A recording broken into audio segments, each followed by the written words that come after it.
Olá, amada Igreja do Senhor, Igreja Presbiteriana da Praia da Bica, igreja amada do meu coração, e diante desse povo tão feliz, tão alegre, mesmo em meio às lutas, né?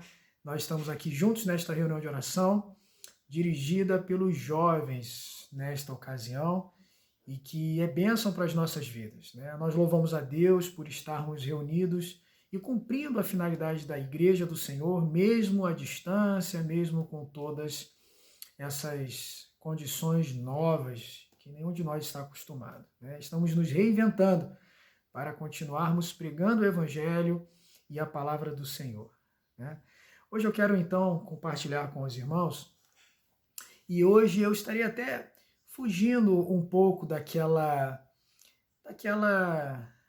sermão, né? Introdução, os pontos a serem batidos, uma conclusão. Hoje eu quero bater um papo com a igreja, algo que nos faça pensar um pouco sobre as nossas vidas, às vésperas do Natal. De fato, precisamos lembrar de todas essas coisas, porque o Natal está aí.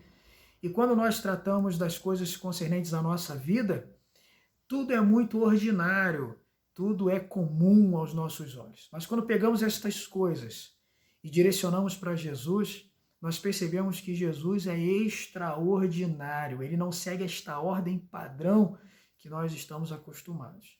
Para tanto, nós vamos tomar como exemplo a vida de Paulo. Então, nós temos aqui 3 envolvidos nesta conversa de hoje, né? Nós temos o exemplo de Paulo em um momento da sua vida, que se familiariza muito conosco, nós nos familiarizamos com as coisas que Paulo viveu e direcionaremos esse assunto para Jesus. E aí observaremos que Jesus é extraordinário, extraordinário. Eu quero então compartilhar com os irmãos, a nossa irmã Isabela já orou por esse momento da mensagem, então certamente Deus está nos abençoando e prosseguiremos então nessa conversa, tá bom? Eu quero compartilhar com os irmãos a palavra de Deus na segunda carta de Paulo aos Coríntios. Eu estarei iniciando no versículo 1 mesmo, tá? Versículo 1 ao versículo 10, 1 ao 10. Segunda carta de Paulo aos Coríntios, versículos 1 ao 10. Diz assim: se é necessário que me glorie, ainda que não convém, passarei as visões e revelações do Senhor. Conheço um homem em Cristo que há 14 anos foi arrebatado até o terceiro céu. Se no corpo ou fora do corpo, não sei, Deus o sabe. E sei que o tal homem, se no corpo ou fora do corpo, não sei, Deus o sabe, foi arrebatado ao paraíso e ouviu palavras inefáveis, as quais não é lícito ao homem referir. De tal coisa me glorificarei, ou desculpem, de tal coisa me gloriarei, não porém de mim mesmo, salvo nas minhas fraquezas. Pois se eu vier a gloriar-me, não serei nécio, porque direi a verdade, mas abstenho-me para que ninguém se preocupe comigo mais do que em mim vê ou de mim ouve. E para que não me ensoberbecesse com a grandeza das revelações, foi-me posto um espinho na carne, mensageiro de Satanás, para me esbofetear, a fim de que não me exalte. Por causa disto, 3 vezes pedi ao Senhor que o afastasse de mim. Então ele me disse: a minha graça te basta, porque o poder se aperfeiçoa na fraqueza. De boa vontade, pois, mais me gloriarei nas fraquezas, para que sobre mim repouse o poder de Cristo. Pelo que sinto prazer nas fraquezas, nas injúrias, nas necessidades, nas perseguições, nas angústias por amor de Cristo, porque quando sou fraco, então é que sou forte. Amados, C.S. Lewis, em sua obra Carta de um Diabo ao Seu Aprendiz, ele cita sobre as distrações durante as orações, né? E aí ele diz que durante as orações nós temos algumas distrações do nosso próprio pensamento. Estamos orando por várias coisas e o nosso pensamento então começa a pensar nas coisas que estão mais gritantes na nossa vida, problemas que estão mais gritantes. E por mais que desejamos, por mais que venhamos a desejar orar por outras coisas, aquele pensamento fica sempre preso nas coisas que estão chamando mais a nossa atenção. A orientação de C.S. Lewis é que isso que tira a nossa atenção na oração que desejamos fazer torne-se o motivo da nossa oração. Que viemos a dar verdadeiramente atenção àquilo, porque isso quer dizer que isto que está tirando a razão de orarmos por outras coisas, então a gente fica tentando voltar naquilo, é porque aquilo está chamando a nossa atenção e aquilo então está ocupando a nossa paz, ocupando as necessidades que temos e precisamos então estar verdadeiramente orando por aquilo. Essa é a orientação de C.S. Lewis. E isso também acontece na nossa vida, né? Muitas vezes nós estamos orando e por mais que venhamos a desejar orar por outras coisas, quando estamos muito preocupados com alguma coisa, ou existe coisa presente na nossa vida que tem exigido muito mais dos nossos esforços, exigido muito mais da nossa fé, exigido muito mais da nossa capacidade de permanecermos firmes, aquilo tira a nossa atenção para a oração, tira a atenção de outras coisas para aquele próprio assunto. E aí a gente acaba, então, em algum momento, orando mais por aquilo mesmo. Então, o C.S. Lewis está certíssimo quando ele orienta quanto a isso. O que Paulo está vivendo aqui nesse momento é um exemplo disso, né? E aí nós temos aqui o versículo 7, ele é o cerne dessa mensagem, dessa conversa que nós teremos aqui, e tem um momento anterior e um momento posterior. O versículo 7 é o cerne, quando ele diz assim: e para que não me ensoberbesse com a grandeza das revelações, foi-me posto um espinho na carne, mensageiro de Satanás, para me esbofetear, a fim de que não me exalte. Por causa disto, olha esse momento, por causa disto, 3 vezes pedi ao Senhor que o afastasse de mim. Paulo aqui está dizendo que ele tratou desse assunto em oração com Deus. Paulo está dizendo que, assim como nós, aquilo afligia a sua vida, aquilo tirava a sua paz, aquilo tirava o seu pensamento de outras coisas e não o deixava esquecer desse espinho na carne. Quando Paulo fala sobre o espinho na carne, esse é um assunto muito, muito interessante da palavra do Senhor, porque a Bíblia não revela que espinho na carne é esse. Ela só revela que é algo que está presente na vida de Paulo e não permite que ele esqueça que aquilo está ali. Na tradução do original da palavra em que ele utiliza para tratar espinho, o original da palavra também pode ser como estaca. Então, assim, muitos estudiosos de Paulo entendem que nesse momento, quando nós lemos assim, um espinho na carne, não era algo simples, era algo terrível. Era algo terrível, exatamente por esta tradução. Tá? No original, isso pode ser traduzido como estaca. Então não era simplesmente um espinho. Paulo, no original, trata isso aqui como se fosse uma estaca empalada em seu corpo, algo de uma forma muito ríspida presente na sua vida. Então, isso mostra que Paulo não está dizendo que é uma simples coisa, é algo terrível na sua vida. Mas a Bíblia não diz o que é. Os estudiosos podem entender de diversas formas.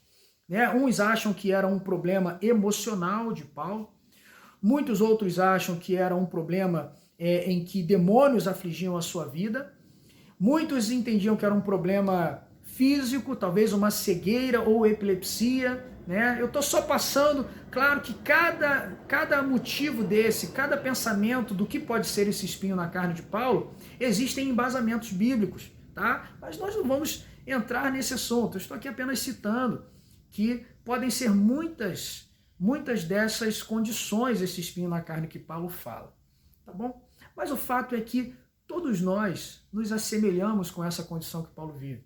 Todos nós temos os nossos espinhos na carne, né? Temos problemas de saúde, temos problemas financeiros, problemas emocionais, nós temos problemas até que surgem em nossas vidas de forma inesperada e aqueles que sabemos que um dia teremos. Por exemplo, tem gente que o espinho da carne nesse momento é cuidar de um pai ou de uma mãe que já está em alta velhice e precisa de cuidados. Se torna muito difícil, porque cuidar de uma criança pequenininha, levinha, você consegue fazer tudo e suprir todas as necessidades de uma criança. Mas um adulto, numa idade avançada, é muito complicado. A estrutura corpórea já está pesada, né? Mas vive como uma criança, usando fralda, não pensando não pensando normalmente, parece uma criança. É muito difícil. A gente ouve muitas pessoas assim, tratando que é como se fosse um espinho na carne, algo difícil e que sempre que está orando é motivo das suas orações. Nós aqui estamos como Paulo. Paulo aqui está diante de bênçãos de Deus, mas existe algo na vida de Paulo que não permite que ele cresça demais. Olha só, aí que vem o que eu disse, né? Nós vamos falar um pouquinho antes e um pouquinho depois, tá? Por que Paulo tem esse espinho na carne? Ele sabe por que Deus permitiu. Muito embora ele diga aqui que este espinho na carne é mensageiro de Satanás para me esbofetear a fim de que não me exalte. Paulo tem plena consciência de que isto é permissão de Deus na vida dele.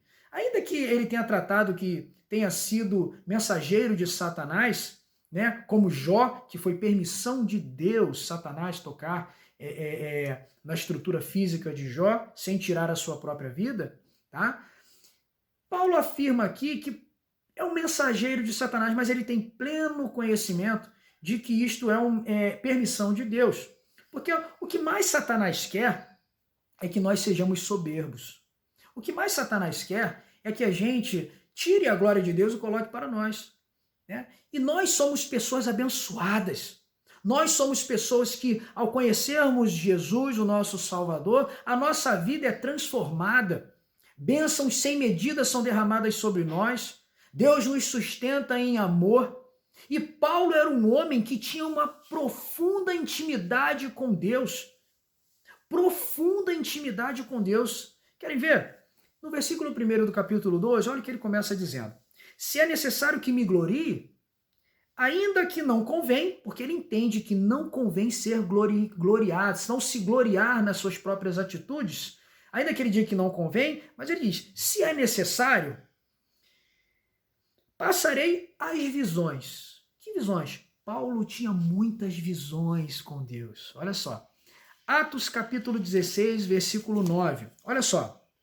Atos capítulo 16, versículo 9.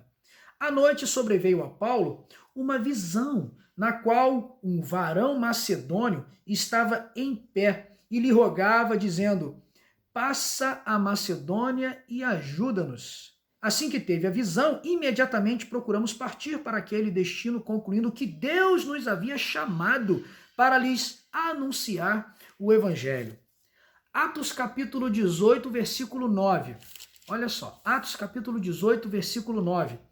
Teve Paulo durante a noite uma visão em que o Senhor lhe disse, não temas, pelo contrário, fala e não te cales, porquanto eu estou contigo e ninguém ousará fazer-te mal, pois tenho muito povo nesta cidade. Olha só que privilégio, olha que privilégio de Paulo. Ainda um pouquinho mais à frente, isso tudo em Atos, Atos 22, versículo 17. Deixa eu achar aqui. Atos 22, versículo 17. Tendo eu voltado para Jerusalém, enquanto orava no templo, sobreveio-me um êxtase.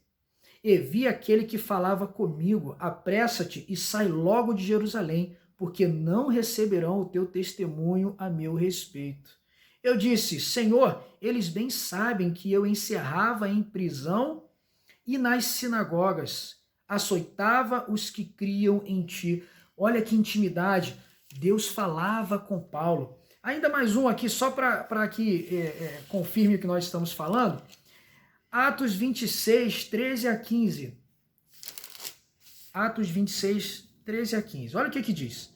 Ao meio-dia, ó rei, indo eu caminho fora, vi uma luz no céu mais resplandecente que o sol que brilhou ao redor de mim e dos que iam comigo.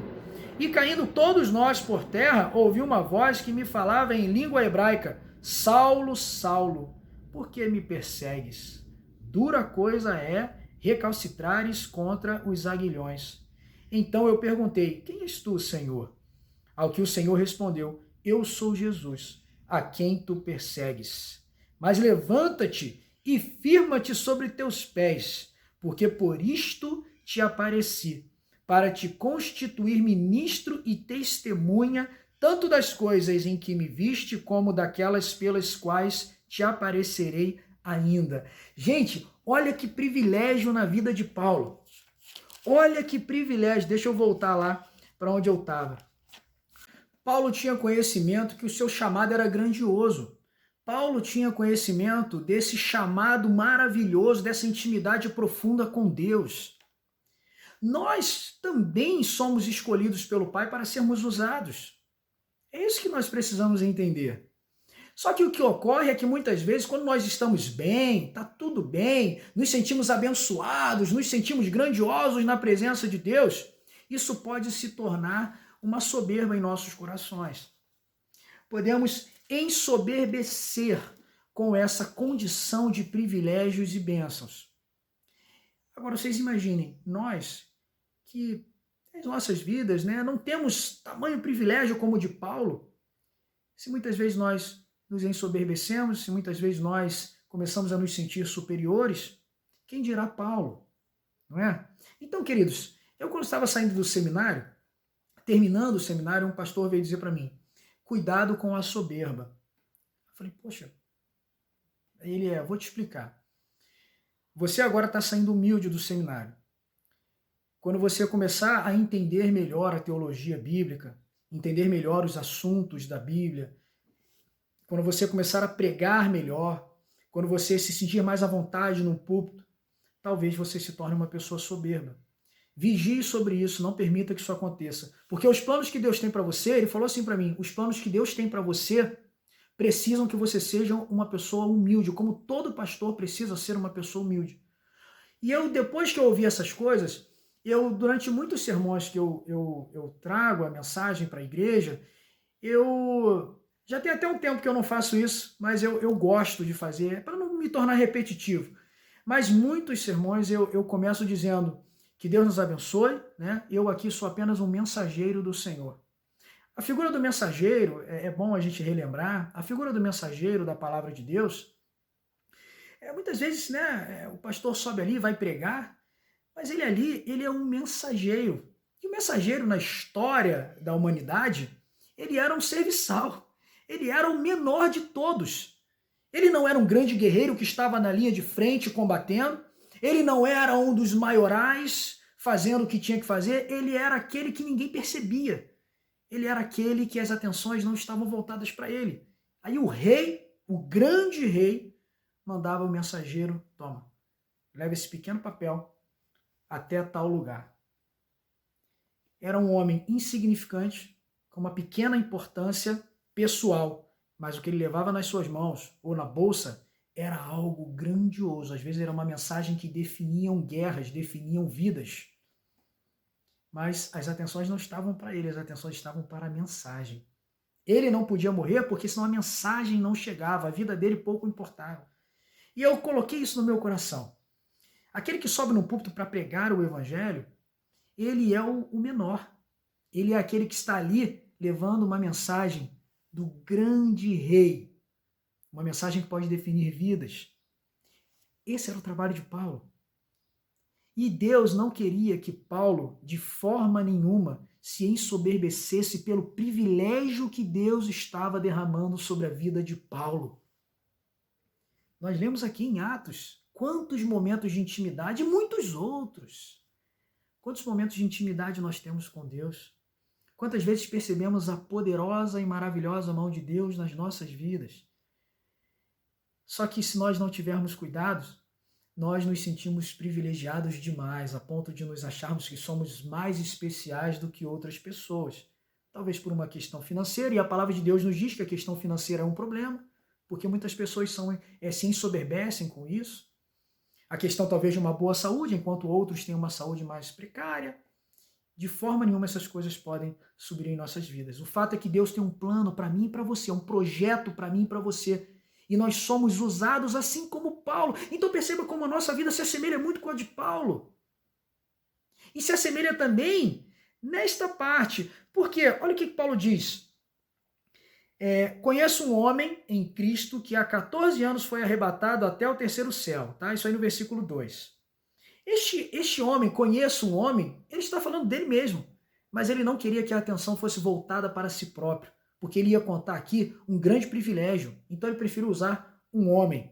E olha o que ele diz: subiu ao terceiro céu, no corpo ou fora do corpo, não sei, Deus o sabe, e sei que o tal homem, se no corpo ou fora do corpo, não sei, Deus o sabe, foi arrebatado ao paraíso e ouviu palavras inefáveis, as quais não é lícito ao homem referir. Ele está dizendo aqui que privilégio tremendo, mas ele não queria que as atenções fossem para ele. Por isso ele disse: um certo homem que conheço. E ele continua no versículo 5: de tal coisa me gloriarei. De tal coisa me gloriarei. Não, porém, de mim mesmo, salvo nas minhas fraquezas. Pois se eu vier a gloriar-me, não serei nécio. Ele está dizendo: se eu vier a reconhecer o privilégio que tenho, eu não estarei mentindo, eu não estarei sendo nécio, eu não estarei sendo ignorante nem enganador, né? Porque direi a verdade, ou seja, de fato aconteceu isso tudo. Mas abstenho-me, ou seja, mas me retiro, mas poupo de fazer isso, para que ninguém se preocupe comigo mais do que em mim vê e de mim ouve. Paulo tinha consciência da sua condição. Sabe por quê? Exatamente pelo que vem no 7. E, olha só, e para que não me ensoberbecesse, aí vem o que nós estamos dizendo. Nós, nessa primeira parte que lemos antes do versículo 7, muitas vezes nos enquadramos como Paulo. Somos privilegiados, temos uma vida de bênçãos. Mesmo em meio às lutas, nós temos bênçãos, privilégios. Deus, ele ama o seu povo. Deus sustenta o seu povo. Creiam nisso, meu irmão. Mas ninguém estará livre das lutas. Nem Paulo esteve. Nem Paulo esteve. Olha o que Paulo diz aqui: e para que não me ensoberbecesse com a grandeza das revelações, com a grandeza do privilégio que Deus tem sobre mim. Paulo é um homem que, olha quantas vezes, olha em quantos momentos, centenas de momentos são citados a vida de Paulo neste livro sagrado. E este livro sagrado está há centenas de anos na humanidade. E o nome de Paulo está aqui. O nome de outros muito, Tiago, João, Mateus, Marcos e tantos outros, junto com o nome de Jesus, o Salvador. É um privilégio ou não é? Mas ele sabia, versículo 7, e para que não me ensoberbecesse com a grandeza das revelações, foi-me posto um espinho na carne.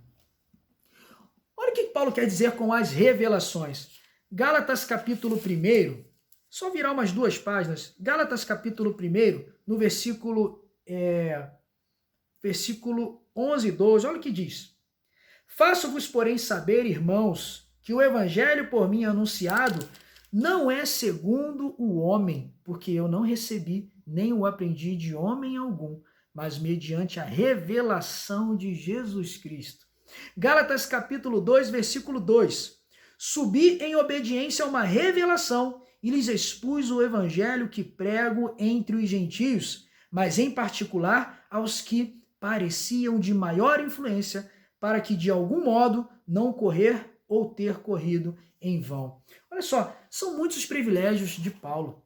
E ele então no versículo 7 reconhece, deixa eu voltar, né? Eu já estava saindo aqui do que eu falei. Desse capítulo 12 de 2ª carta de Paulo aos Coríntios, versículo 7. Para que não me ensoberbecesse com a grandeza das revelações, foi-me posto um espinho na carne, mensageiro de Satanás, para me esbofetear, a fim de que não me exalte.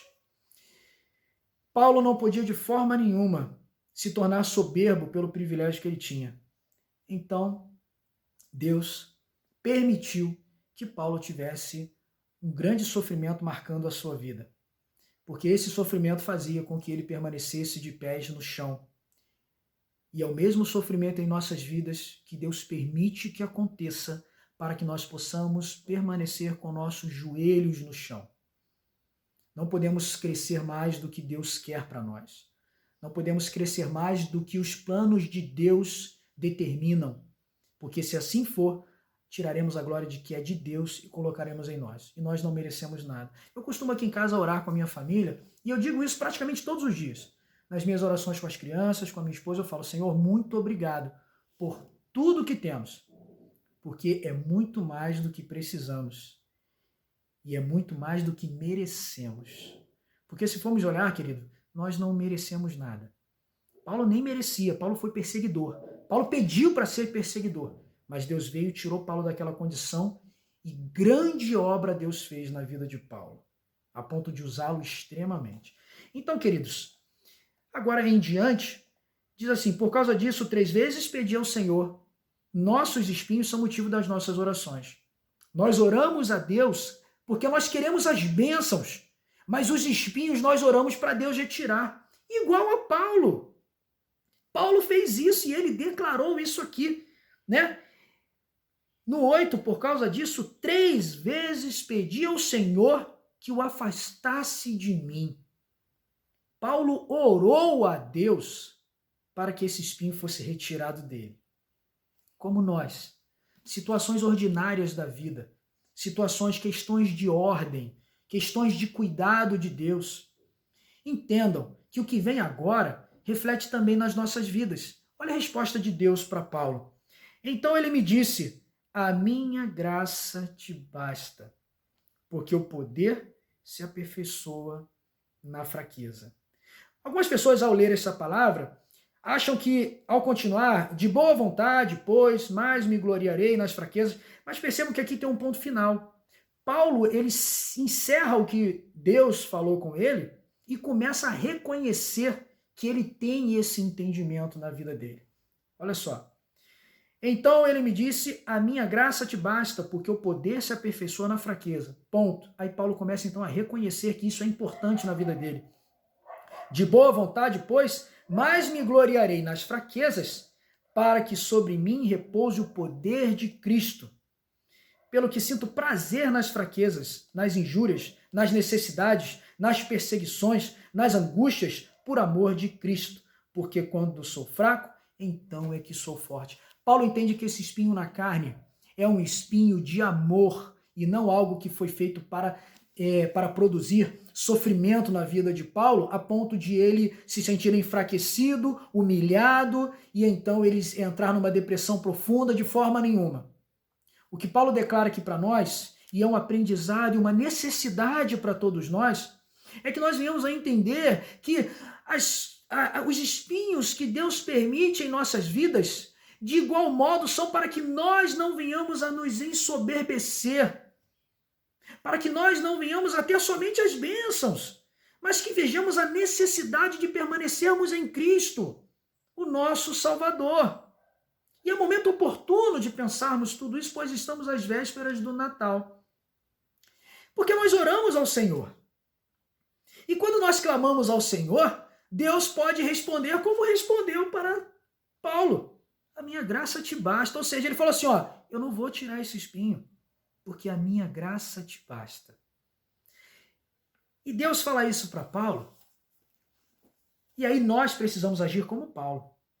Porque muitas vezes, quando ouvimos o não de Deus, nós temos 2 caminhos. O primeiro caminho é agirmos como Paulo, entendermos que Deus é soberano, que Deus é o Senhor das nossas vidas, e nós não queremos somente as bênçãos, nós queremos o próprio Deus. Olha só, isso é um pensamento. Isso é amadurecimento de fé. Isso é crescimento espiritual. É desejarmos Deus, ainda que Ele diga não. Eu me emociono um pouco quando eu falo sobre isso, porque eu sei que muitas pessoas têm uma vida de muito sofrimento e têm ouvido muitos nãos. E é difícil agirmos como Paulo às vezes, não é?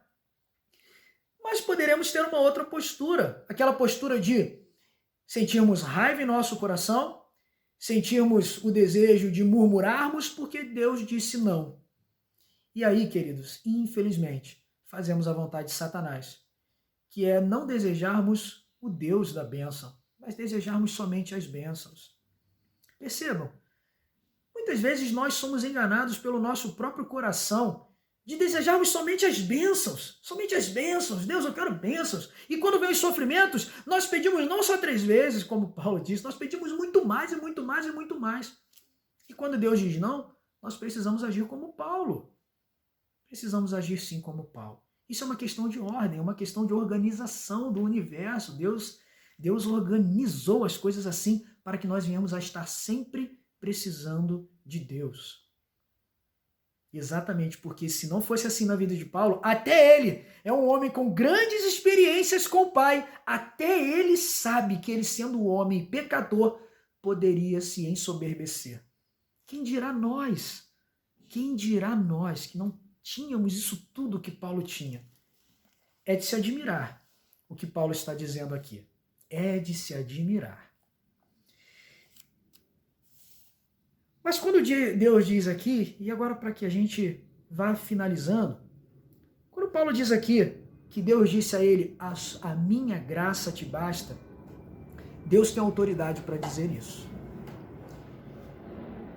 Porque no dia 25 de dezembro, agora, amanhã, nós estaremos comemorando o nascimento daquele que tornou possível grandes coisas em nossas vidas.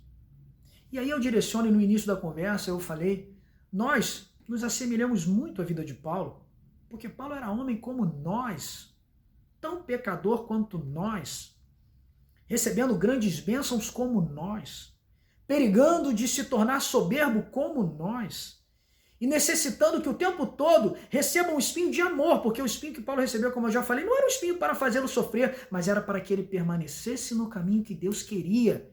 E Paulo reconhecia isso como amor, porque Paulo queria mesmo continuar no caminho que Deus desejava. E esse deve ser o desejo de todos nós. Se for preciso, que Deus desça a mão dele sobre nós, para que nós sejamos obedientes, nós precisamos desejar que Deus desça a mão sobre nós, e a mão de Deus é pesada. Quando nós começamos a sair do trilho de Deus, muitas vezes nós não temos forças para voltar. É preciso que Deus venha e nos obrigue a voltar. Isso é sofrimento para nós? Não, é motivo de grande alegria, como Paulo diz. Então nós assemelhamos muito à vida de Paulo. Mas quando direcionamos as coisas para Jesus, aí nós vemos que Jesus é extraordinário. Por quê? Paulo era bênção pura. Desejava as bênçãos, mas houve a necessidade de que um espinho estivesse na sua carne. Paulo não desejou o espinho na carne. Paulo queria cumprir os propósitos de Deus, Paulo queria ser obediente a Deus, mas ele não queria o espinho. Prova disso é que ele clamou que tirasse esse espinho dele. E nós também fazemos isso.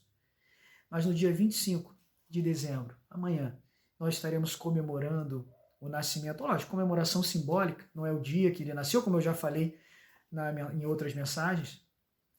Nós estaremos adorando a um Deus que pediu por espinhos. Ele pediu por isso. Ele escolheu isso. Ninguém poderia colocá-lo nessa condição. Ele escolheu por mim e por você estar nessa condição. Espinhos cravados em sua testa foram escolha dele, enquanto que Paulo aqui pede para que retire dele espinhos da carne. Espinhos sejam quais forem, que a gente sabe que não era um espinho, mas eram problemas que Paulo vivia, e nós fazemos o mesmo. Enquanto nós pedimos para que Deus retire de nós todas essas coisas, nós adoramos a um Salvador que pediu para que essas coisas fossem colocadas sobre a vida dele. Ele escolheu isso. Ele escolheu estar na condição de Salvador.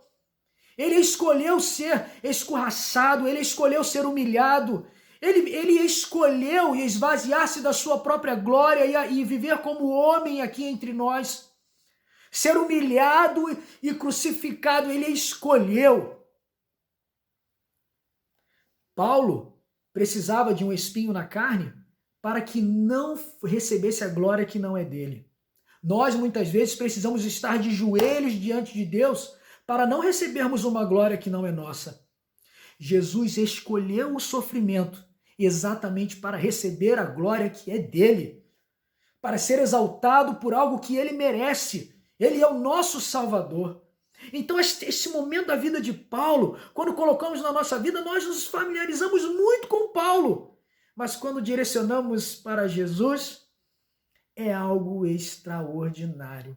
Jesus não segue o ordinário, não segue o que é comum para mim, para Paulo, para você. Mas Jesus é extraordinário. Ele quer o que ninguém quer, porque só ele pode fazer. Ele faz o que ninguém faz, porque só ele pode fazer. Ele buscou o sofrimento. Ele buscou o espinho. Ele se esvaziou da sua própria glória para que nós o glorificássemos em carne. Queridos, Jesus é extraordinário. Amanhã nós estaremos comemorando o nascimento daquele que tornou realidade o que foi anunciado no Velho Testamento e tornou possível as promessas para as nossas vidas, promessas de salvação. Então, queridos, estamos numa reunião de oração. É mais do que comum que venhamos a orar e colocar diante de Deus, até porque isso é bíblico, as nossas petições, os nossos sofrimentos. Mas precisamos entender que Paulo, nesta segunda carta de Paulo aos Coríntios, quando ele diz que ele se alegrava com as tribulações, ele está também com o mesmo pensamento de Tiago, no capítulo 1, versículo 2. Deixa eu abrir aqui para vocês, me deem alguns segundos. Tiago, capítulo 1, versículo 2. Meus irmãos, tende por motivo de toda alegria o passardes por várias provações, sabendo que a provação da vossa fé, uma vez confirmada, produz perseverança. Dois grandes homens da Bíblia, dentre muitos outros que existem, dois grandes homens da Bíblia concordam que os sofrimentos vindos da parte de Deus devem nos trazer alegria, porque é a forma de amor que Deus nos mantém na linha que precisamos estar e não ultrapassarmos a linha tênue entre santidade e soberba. Mas Jesus não. Jesus, ele quis isso para que ele fosse glorificado. E nós estaremos adorando o nome dele amanhã. Se dois homens reconheceram que nós precisamos estar aos pés de Jesus, quem dirá nós?